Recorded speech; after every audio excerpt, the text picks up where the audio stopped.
Hello, everyone. Good evening. Welcome.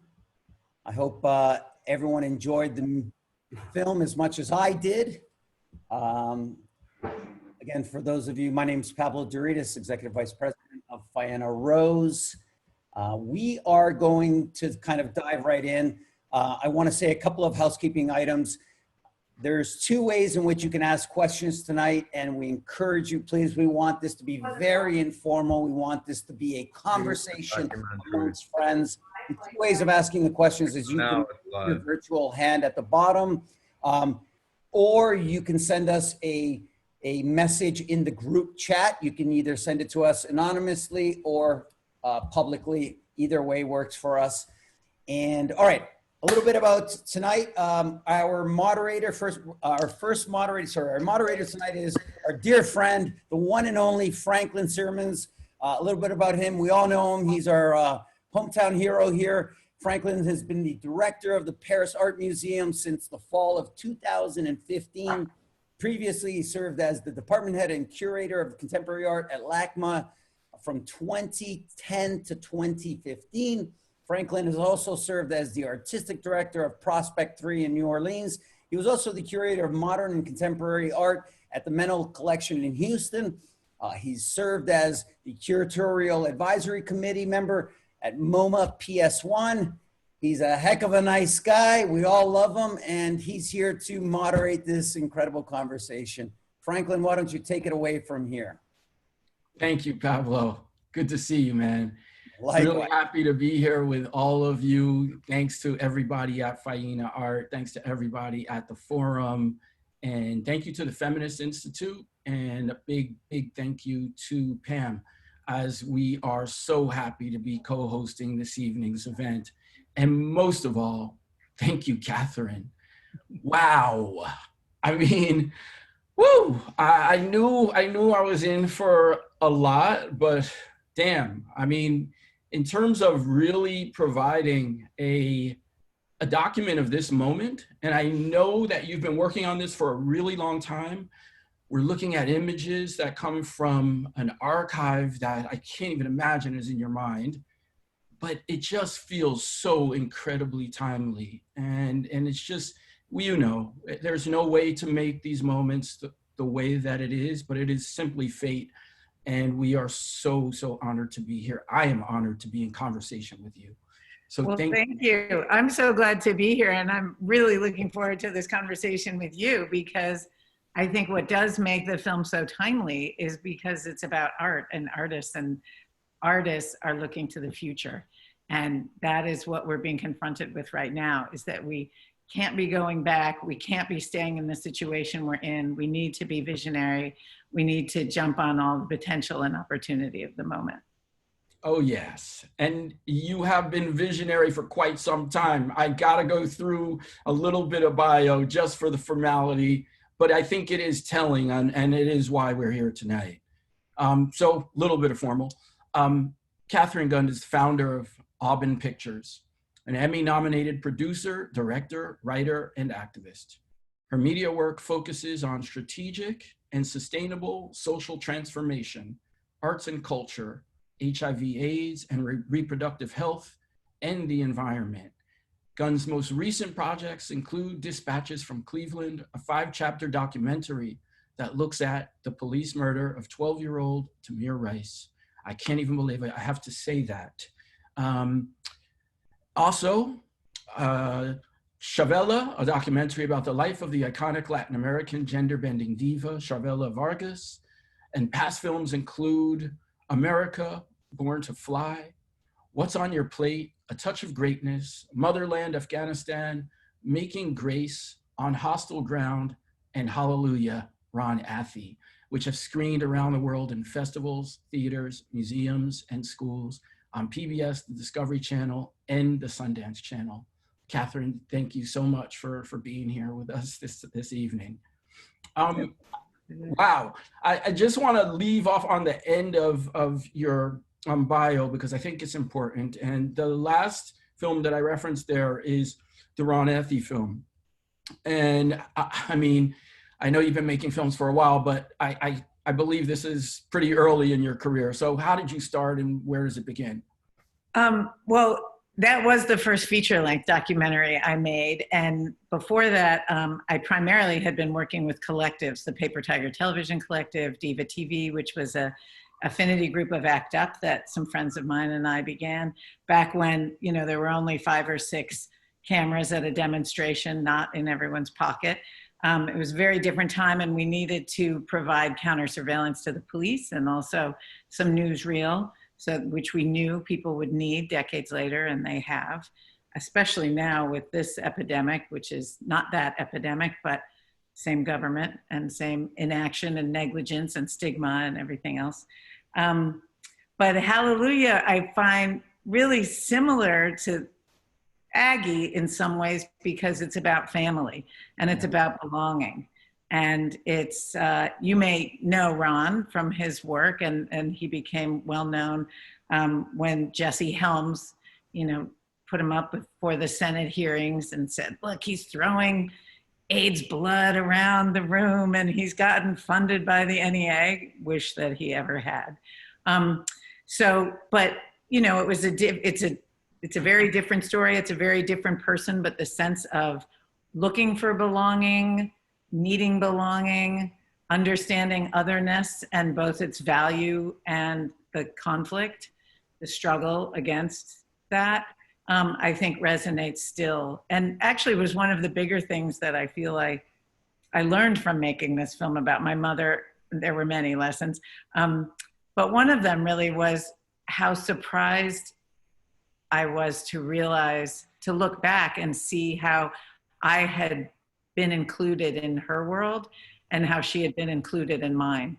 And I think that was why we could come to a point where we could make this film together, is that we weren't strangers and we're so different. I mean, we're very, very close, but we belong to each other. And I loved in the movie when she said she had to move to New York because she wanted to be where she belonged.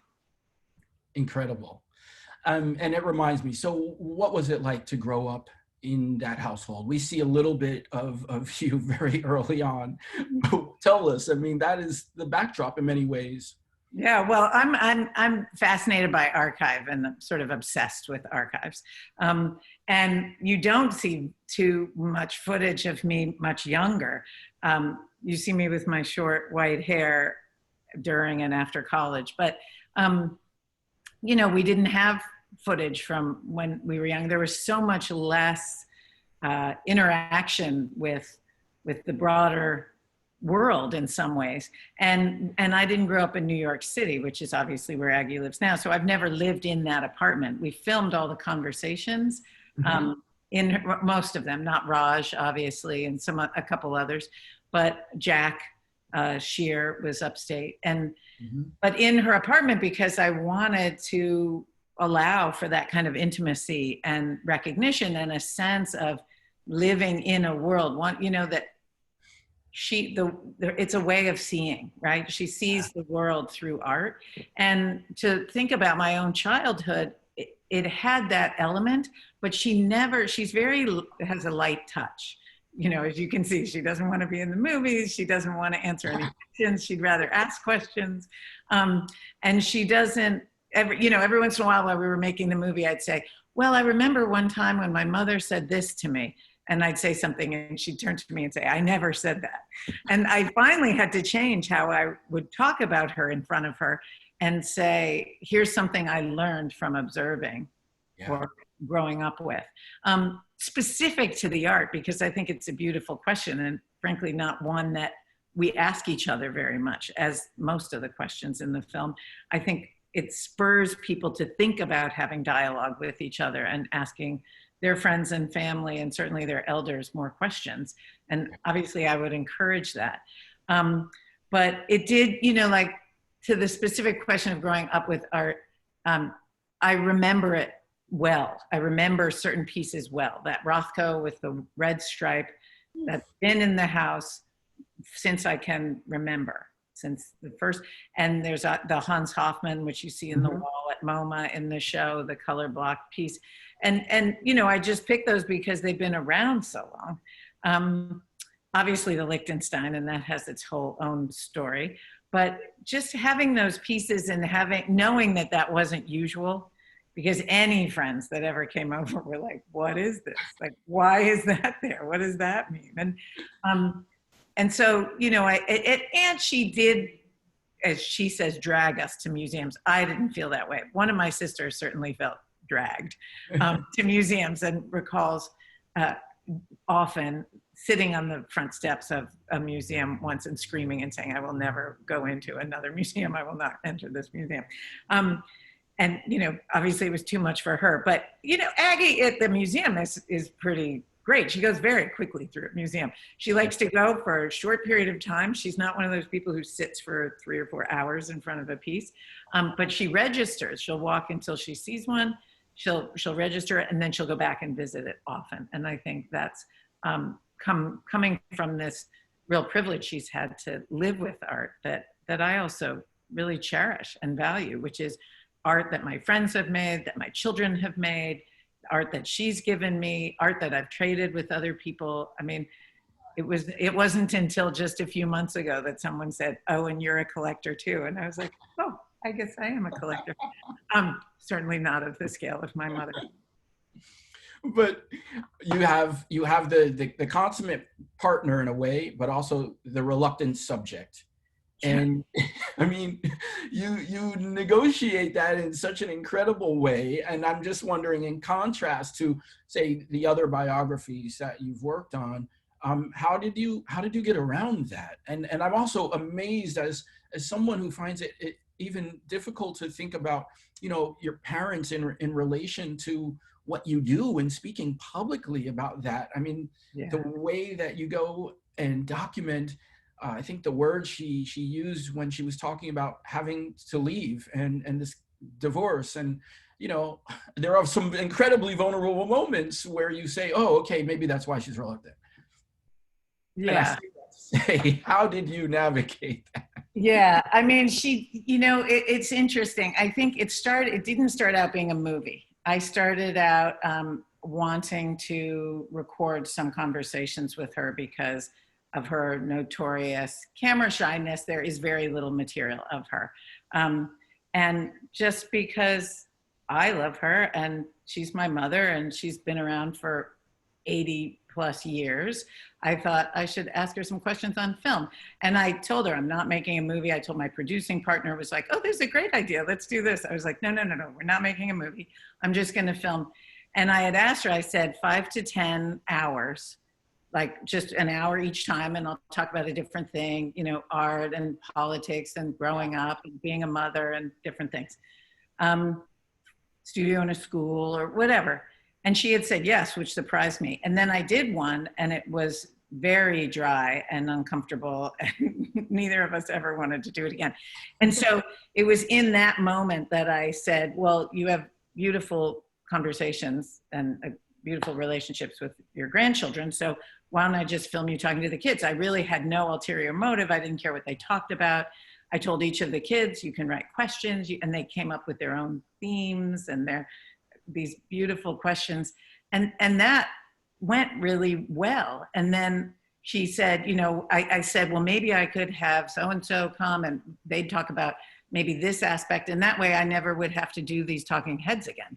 Yeah. And so, but once I got them going, she really seemed to enjoy it. And after we shot about 10 of those, my producing partner said, we are definitely making a movie, Tanya Selvaratnam.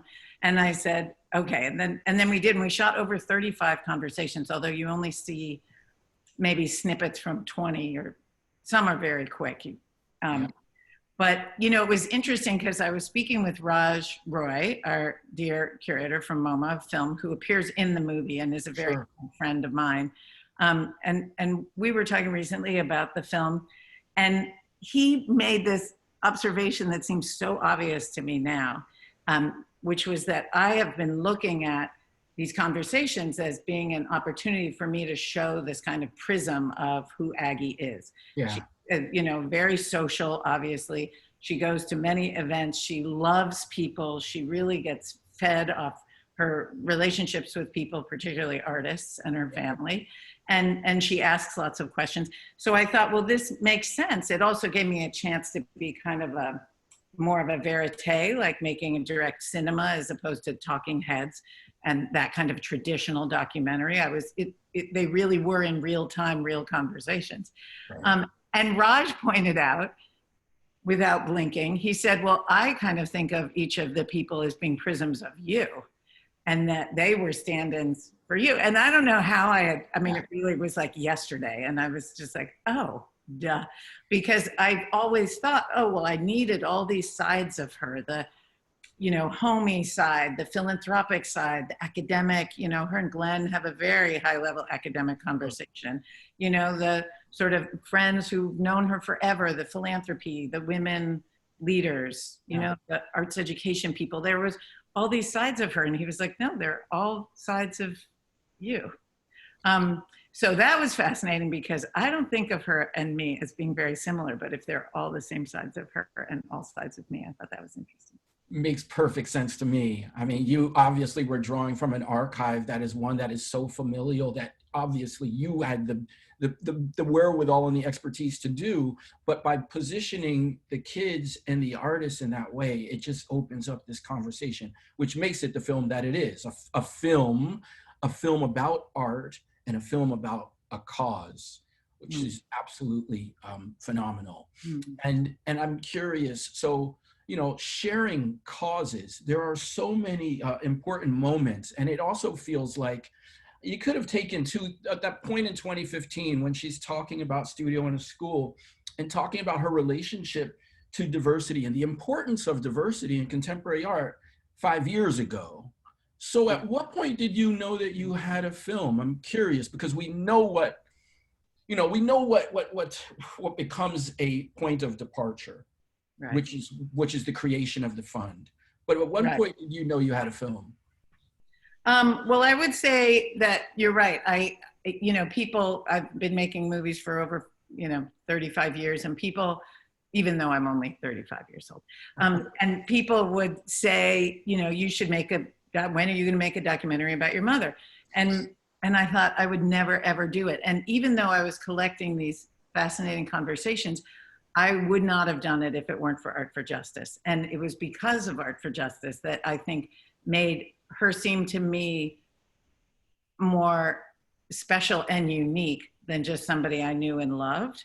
That there was this, as Rue Hockley said, when Art for Justice happened, everyone was saying, oh my God, that's so amazing. It's so unique. And Rue was like, it's so obvious. Yeah. And that's kind of how I felt. It was like, I was flabbergasted that given how reasonable and logical and kind of important it was to me, that I was surprised it hadn't been done before. And I think that what makes it super unique is not the selling of a painting. There's a lot of great collectors who are great philanthropists and great philanthropists who collect art. But it was really in the intentional moment of her turning this painting into justice, that the painting still exists, still hangs on the wall. We didn't have to lose it. But there was never a transactional moment of, oh, I'm going to make money. It was, because that's consistent with who she is. She gives art away. She doesn't sell it. She doesn't invest in it like capital. And instead, this was a chance for her to use that intention and that sale and all of the emotional stuff that went along with it, the grief and the fear and the worry.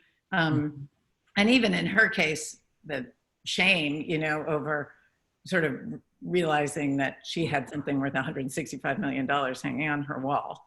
Yeah. That I think that she was saying what's bigger and more important is investing in the imagination to end mass incarceration. And I can participate in that by undergoing this transformative moment. But I think you were also saying, how do that wasn't the first thing she'd ever done. So yes, that was the reason I made the movie. She started our studio in a school 40 years ago. I didn't make a movie about that. So it really was because of Art for Justice. But the more I've lived with her and known and seeing both of these things, I realize how directly connected they are. And my sort of understanding and real commitment to arts education, I think, has solidified in the last year or two. And it's not that I mean, I have 4 children who all went to public schools in New York City, and they all had studio in school, and they all grew up in my house and in my mother's house. And but there's a way that now, in seeing her commitment and understanding of how voices are buried and denied through the prison industrial complex, that to me, that's exactly what she was seeing with the public school students. That she was saying, you know, they need a voice. And I love the kid in the film, if everybody has gotten to see it yet. But Giancarlo, the one who grows up, and he's grown up now, and he was a student. And he says, you know, I was only ever given the option of destruction. That was my only choice in how to solve a problem. And he said, but in the art room, they gave me creation as a way to solve the problem. And I think that's what we were talking about earlier, is that we need to be on the building, on the creating tip. You know, that's the direction we have to be going in right now. And if these kids, you know, one of my kids who's 21, it broke my heart. He watched the film for the first time, like a rough cut at some point. And he turned to me and he said, you know, if we'd had studio in a school, in every school in this country for the last 40 years, we wouldn't have needed Art for Justice. And, you know, I think when we really see that straight line, that there is a way that if we give children, each other, all of ourselves, some like critical thinking strategies. You know, he says, the other thing Giancarlo says is the art room was the only room I was ever asked what I thought. So he goes to school all day long. He goes into every classroom, and all they ever ask him for is answers. Yep. And the right answer and wrong answer. And he said, I went into the art room and they said, what do you think? How do you feel? It was the only place in the school he was asked that. It's amazing. It goes back to that conversation around empathy, which is something that is discussed and drawn out a lot in the film, but it also points to this idea that empathy takes us different places. Empathy is what gets us to social justice, is what I think Darren refers to that specifically. But there are some questions that come from the crowd, but I want to point you in a couple of more directions. You end with this quote from Ava DuVernay, and of course she's there, and she's kind of hovering. She's one of the people you speak to, but she also is the creator of 13th, which is this very difficult, and I feel the same way as your mother. I actually have not watched the entire thing as of yet, which makes very clear connection between slavery to the systemic racism to what we're seeing today. But she ends with, to be an activist, you are essentially an artist, envisioning society that is not yet there, but it can and will be.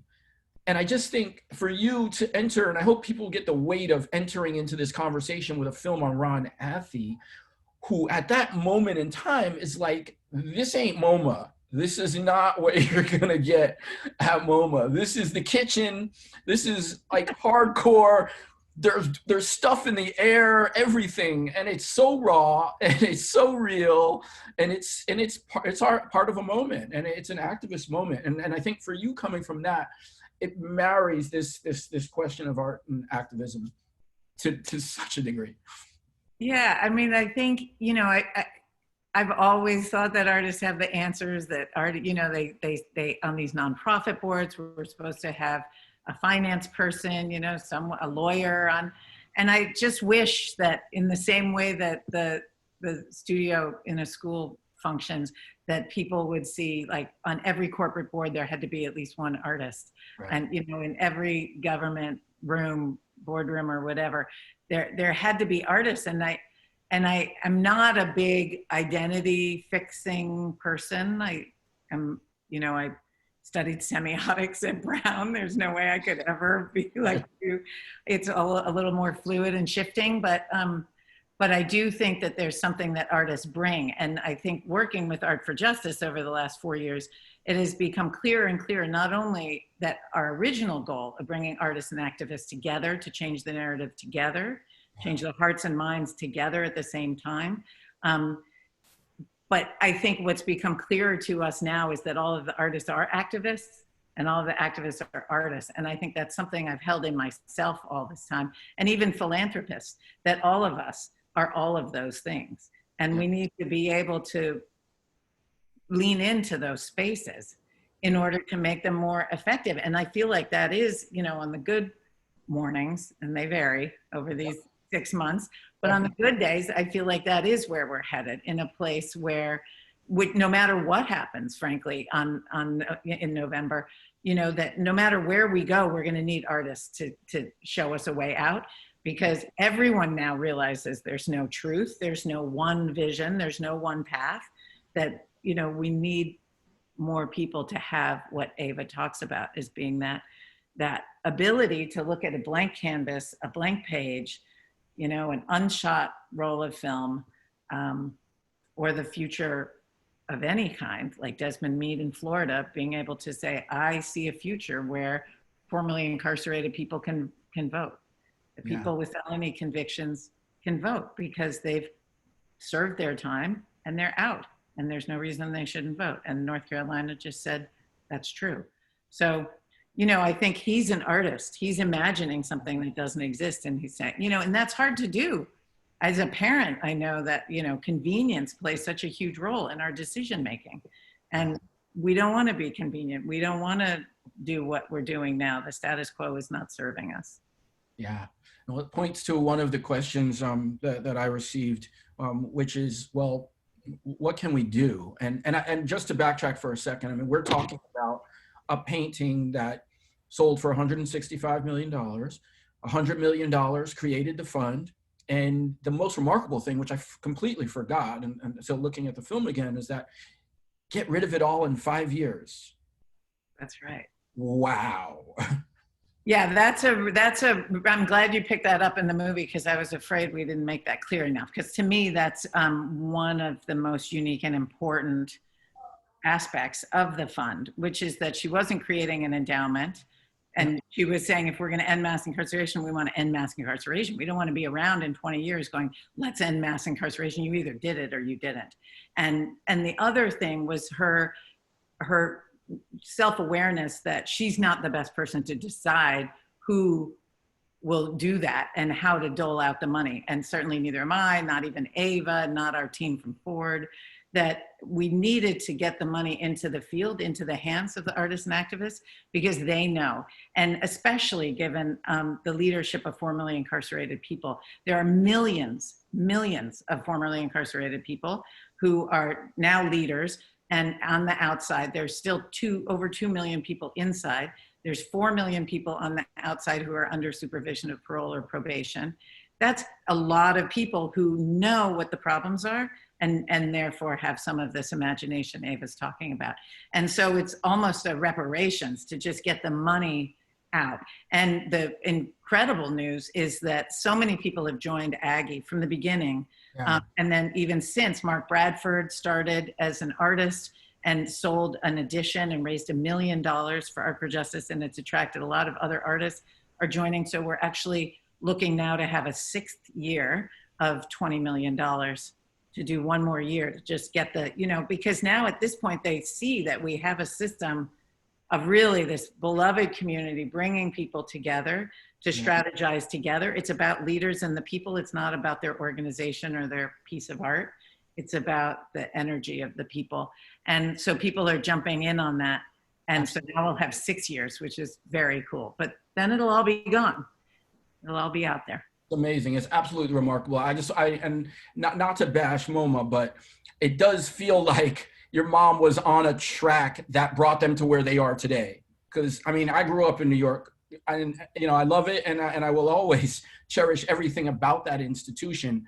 But her view and the mix of artists that you show in this film is not the MoMA that I knew in the 1990s or early 2000s.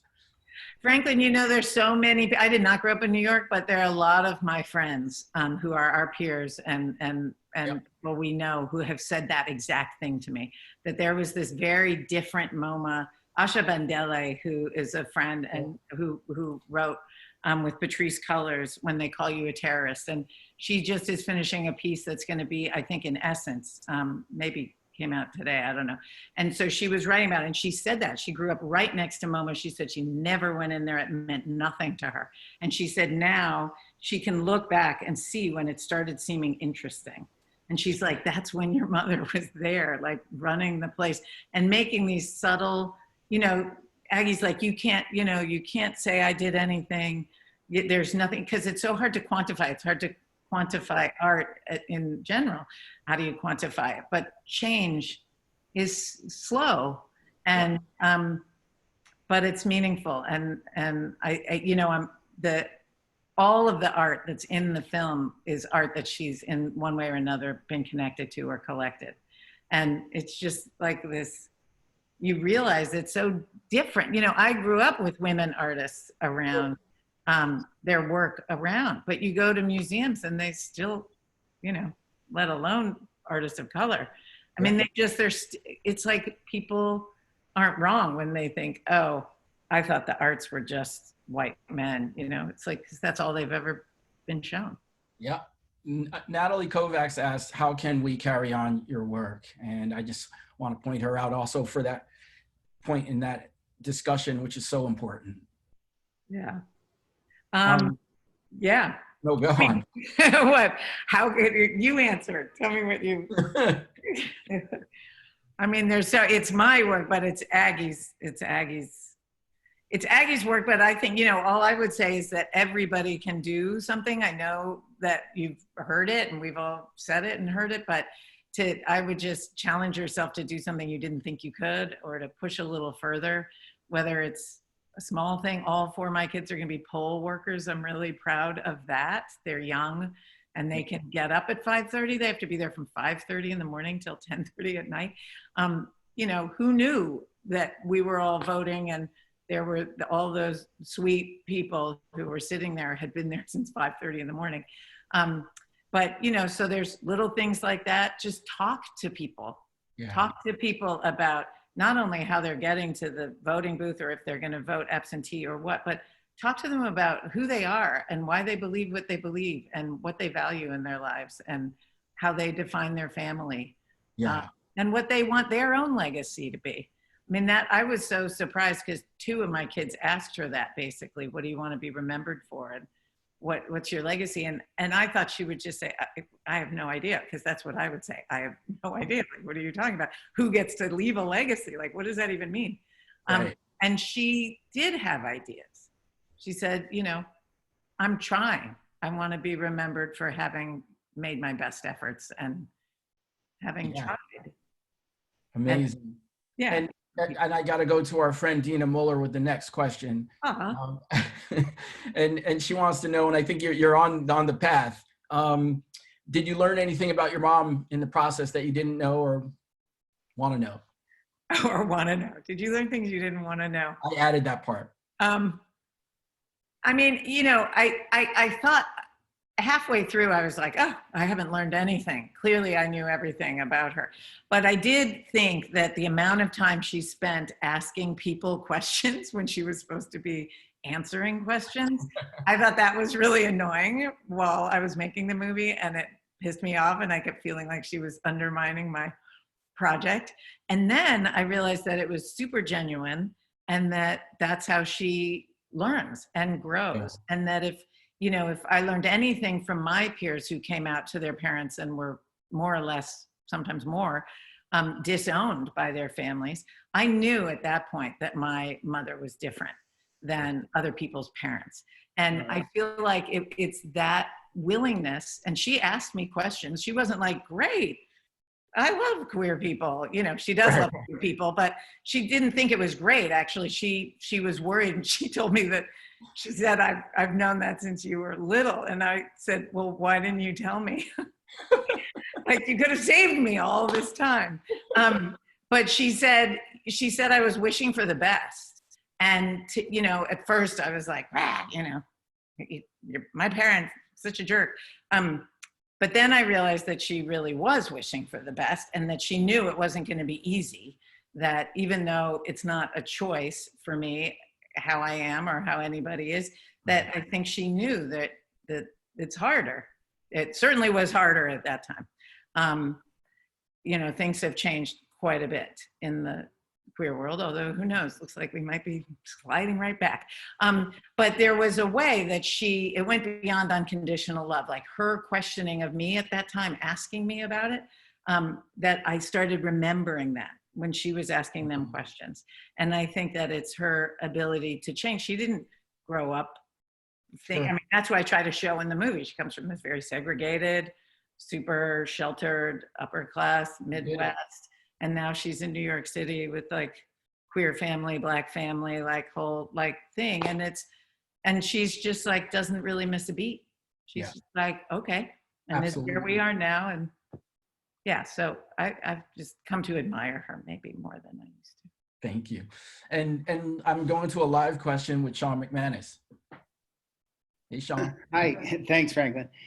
Kat, I want to ask you about the future of arts philanthropy. I think there's a lot of concern that younger philanthropists are not as convinced as previous generations that the arts can change society and make a difference. Are you seeing that when you talk to next generation philanthropists? Is that something that is coming up, and do you feel like that's a problem that we need to solve? I think that's a great question. I obviously don't have all the answers about it. And Aggie and I were on one of these recently together, and someone asked her, but much more specifically about museums. And I think my answer to the way you framed it is that maybe not museums, maybe not traditional arts philanthropy. I certainly think that I don't feel like I'm young anymore. I have these 20-year-old kids. They're young. Like the young people, I think totally value the arts, and many more of them see themselves as artists, even if that's not, you know, the way they make their living. But I think they see, you know, whether it's Instagram, I mean, I don't know what it is that they do, or right now, all this baking and cooking that everyone's doing. I mean, it's sort of like creative cross-training. They're doing all these things to express themselves and to be invested in their own lives.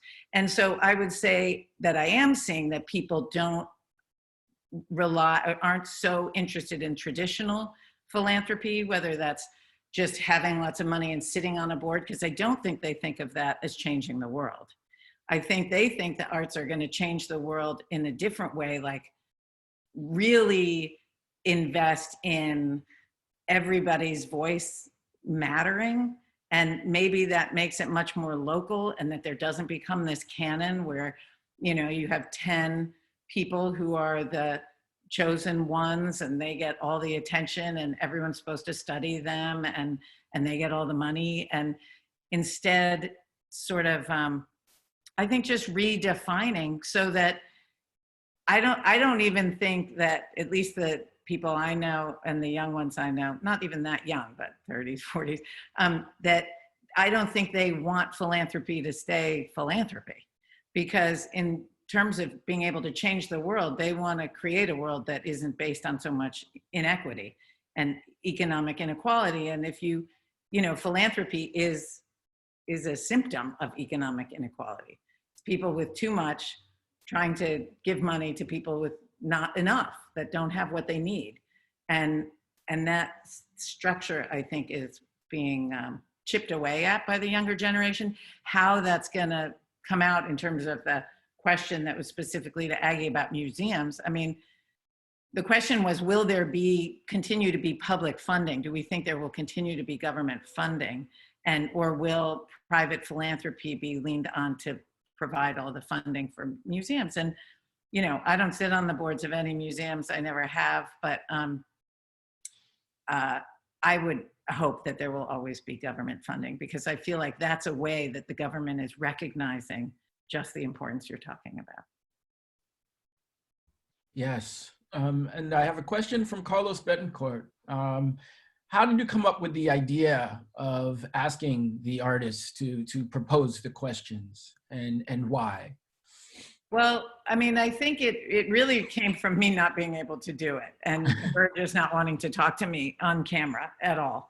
And then having the kids. And I think it's also, I would say, I mean, everyone, I can't think of anyone in the film who's not also a friend of mine, but some of them are equally friends of me and Aggie. Raj is friends of both of ours. Julie Meritu is friends of both of ours.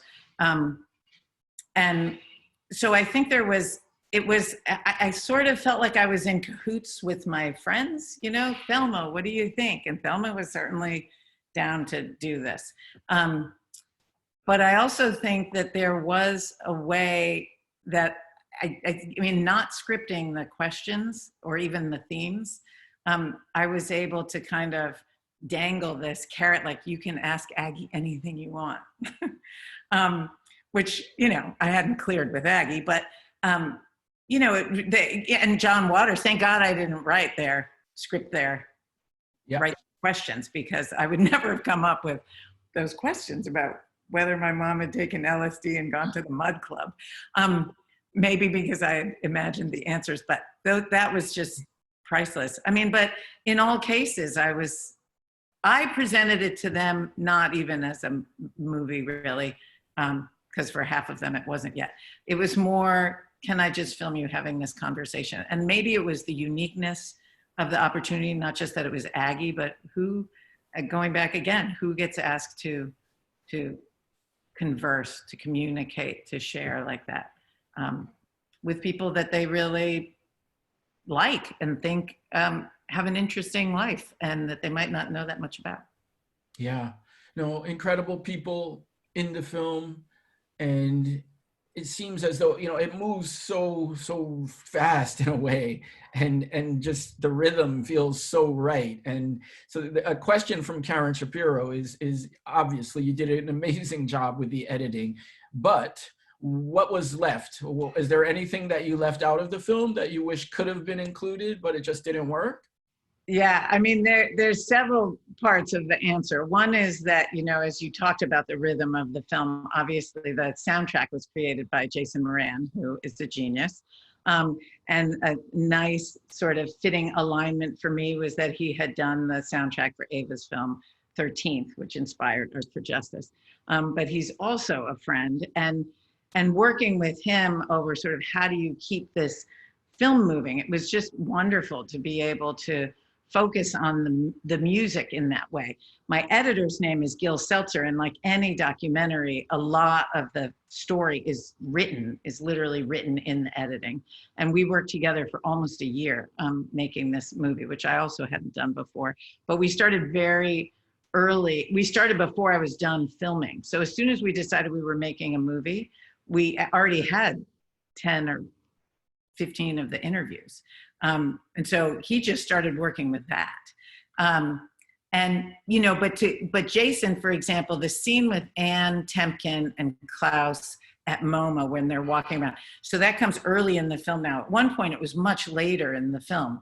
But, you know, I'm glad to hear you felt that it was moving, because in the old edit, you got to that and it was like very slow.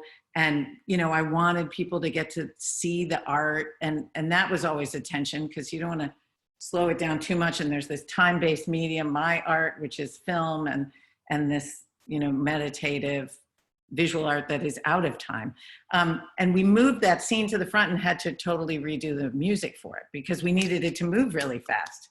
And so you'll notice it's like a much quicker rhythm. It provides such a foundation for that connection to MoMA, which is so important throughout, and to then see it later in archival images or in Bloomberg from, I think it was 2002. Right. I mean, it is now you get how dynamic and how lively the relationship is, and it's not about consecrating something. That's right. And then I'll pick one thing that is funny that I had to cut out, and we're trying to cut, to clip some of these scenes that we call deleted scenes that you don't use. And so some are appearing on our website. I think there's 3 or 4 up there already, but there's one that we'll be adding when she's with Jamie, because when she's with Jamie Bennett in front of the closet and she's doing that thing for Jeffrey Bean, and she's like, could you just step back a little bit? And they just are so funny. Their whole repartee is very funny. And so there was one part, and the Obama thing we had to keep in. Oh my gosh. And I was on the radio in Cleveland the other day when it was playing at a drive-in in Chagrin, and they did this long interview, and we talked about everything at the very end. He said, your mother's done all these amazing things. And he said, but the best thing she ever did was tell Obama to root for the Cavs. So I knew I had to leave that in. But there is this funny scene where they're talking, and she had given a gift to someone in front of him. And he said, it's so funny you gave that guy soap. And she said, yeah, but the box is so nice. And he said, what would you use that box for? And she said, you know, things from your pocket, your change, your Zippo lighter. And he was like, when was the last time you had a Zippo lighter? And she's like, well, I did used to smoke with my brother behind the barn, but then he burned it down. And the donkey, and she goes off on this thing. And you're just, it's very funny. So there's things like that that may not have been relevant to the narrative of the film we cut, but they resonate. Once you're in that world, it'll mean something. And so there are some of those, and they will appear on the website and on the DVD. Some of them are on the DVD. Absolutely. Well, one last question. Did Aggie have final say on the final cut? Oh, that's a great, nobody's asked me that. Because I think people, you know, I'm not a journalist, but it would compromise the integrity, I think. And I only know that because of making this film with Elizabeth Streb, Born to Fly, some years ago, which I love. And she's also a dear friend, but there was a point where she said, do I get final cut? I don't think my mom even knew to ask me that. But Elizabeth said that, and luckily her partner is a journalist, Laura Flanders, and I was like, you can ask Laura, and she will tell you there's no way you get final cut, because I need to be able to put out the story I want to put out. You know, so what becomes the issue, she doesn't get final cut, but it does become an issue, and in both cases, you know, Chavella, the film, that kind of goes with these, in this kind of trilogy, almost after the fact, she had passed. So this was a moot question in her case. But with Elizabeth and Aggie, the question was, when do I show them the rough cut? Because I had to show them before we were totally done, in case there was something egregious or something that was inaccurate or something that was unbearably embarrassing or something. In either case, I wanted to make sure that they saw it before everyone else. But if you know anything about the last moments of finalizing, you've got to like finish, and then you got to do these 2 weeks of color correction and sound mix and whatever. And so you want to do it in time that you could edit if you had to, but you don't want to show them something that's not done. You just want to put your best foot forward. Anyway, so it becomes this thing. And actually Raj and one of my children, Rio, and Aggie's curator, Nicole, who you can see has a beautiful relationship with Aggie, and I think really helps her realize some of these great projects and ideas she does with art and artists. The 4 of us watched it together at MoMA in one of these little screening rooms, and so she did see it, and she said that wasn't so bad. That was the first thing she said to me, which, you know, it was much better than what I was expecting. So, you know, she didn't say, oh, that's so great. But if she were here now, and if you asked her if she still didn't want anyone to see the movie, she would say, no, it's okay. People can see it now. It's helping people understand art for justice, and it's bringing more people into trying to do good things. Right on. Kat, you're an incredible filmmaker. Thank you so much for this. Thank you for allowing me to be in conversation with you this evening. Thanks, Pablo. Thanks, everybody at Faena. Catherine, congratulations on the film. Franklin, thank you for moderating this conversation. Kathleen from the Feminist Institute, thank you. Faena Art, thank you. And all of you, please spread the gospel. Tell everyone and your friends and your mothers, your families about this film. It's an incredibly important film. Everyone needs to see it. And thank you for joining us tonight. Again, Catherine, thank you so much and congratulations. Have a great evening, everyone. Thank you so much. Thank you. Good night. Night. Cheers.